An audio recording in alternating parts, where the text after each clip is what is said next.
We're here because free speech is under attack.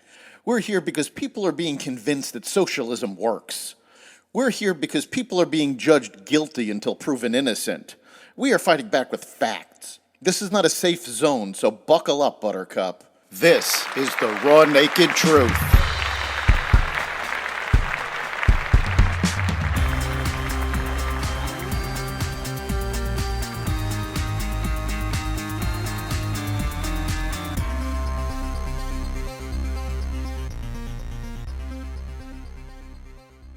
Three U.S. servicemen killed. UN employees complicit in the attack on Israel. Biden takes another shot at the energy industry, and more. Welcome to the Raw Naked Truth. I'm your host, Eric Lopkin, and here's the news you need to know.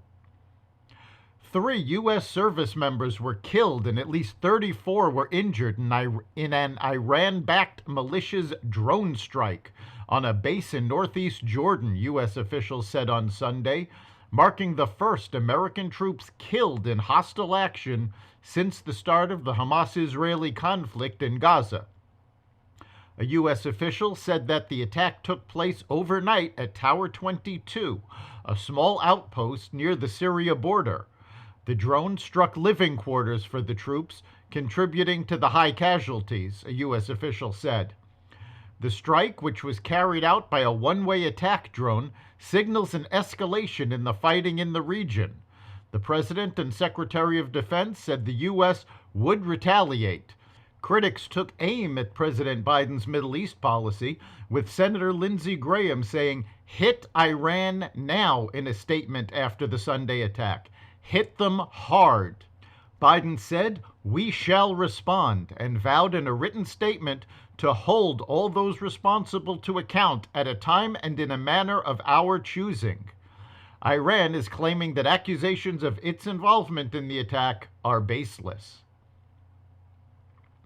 The White House is halting the permitting process for several proposed liquefied natural gas export terminal projects over their potential impacts on climate change, an unprecedented move environmentalists have demanded in recent months.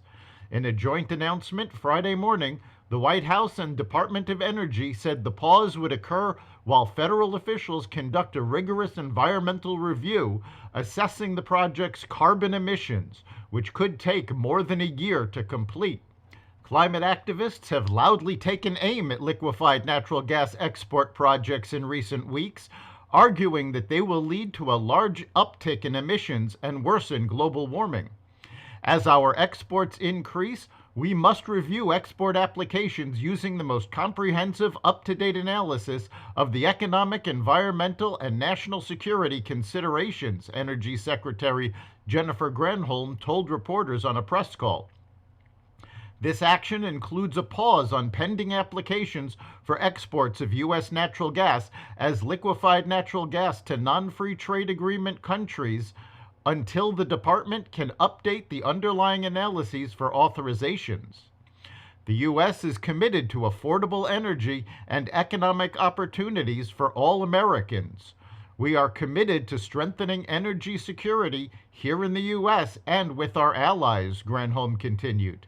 And we're committed to protecting Americans against climate change as we lead the world into a clean energy future.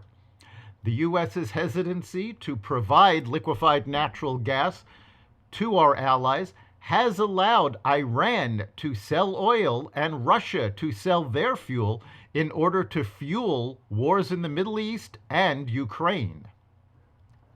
A United Nations agency's involvement in the October 7th terror attacks in Israel have led to widespread decisions to cut funding. The United Kingdom, Canada, and other key Western powers have joined the United States in cutting funding to the United Nations Relief and Works Agency for Palestine refugees in the Near East after 12 employees were accused of being involved in the attack.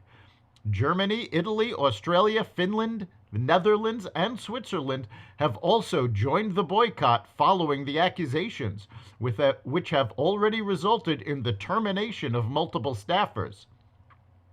The United States temporarily paused additional funding for the key UN agency in the Gaza Strip over the allegations. 12 United Nations relief employees were involved in the attack, including distributing weapons and invading Israeli homes. The U.S. Navy will start to enlist applicants who have not graduated from high school or obtained a GED, as the service continues to struggle with its recruiting goals. We get thousands of people into our recruiting stations every year that want to join the Navy but do not have an education credential, and we just turned them away, Vice Admiral Rick Cheeseman, the Navy's chief of personnel, said of the change, according to a report in the Associated Press. The new plan will allow recruits who don't have an education credential to enlist as long as they score a 50 or above out of 99 on the qualification test, according to the report, marking the first time the Navy has allowed such recruits since the year 2000. Cheeseman said the Navy turned away over 2,400 potential recruits last year because they lacked an education credential, roughly 500 of whom could have scored high enough to get in under the new rules. House Republicans on Sunday released 2 articles of impeachment against Homeland Security Secretary Alejandro Mayorkas, accusing him of high crimes and misdemeanors for an alleged willful and systematic refusal to comply with immigration laws. Only one cabinet secretary has ever been impeached, in 1876. Mayorkas has repeatedly refused to do his job and enforce the laws Congress has passed, said House Homeland Security Committee Chair Mark Green. U.S. immigration law states that anyone entering the United States not at a checkpoint will be turned away. The Biden administration has refused to enforce this law. That's the Raw Naked Truth. You can catch every episode of The Raw Naked Truth at xvadio.com, the Apple Podcasts app, Google Podcasts, Spotify, iHeartRadio, Audible, Amazon Music, and other platforms that respect freedom of speech. We'll see you next time.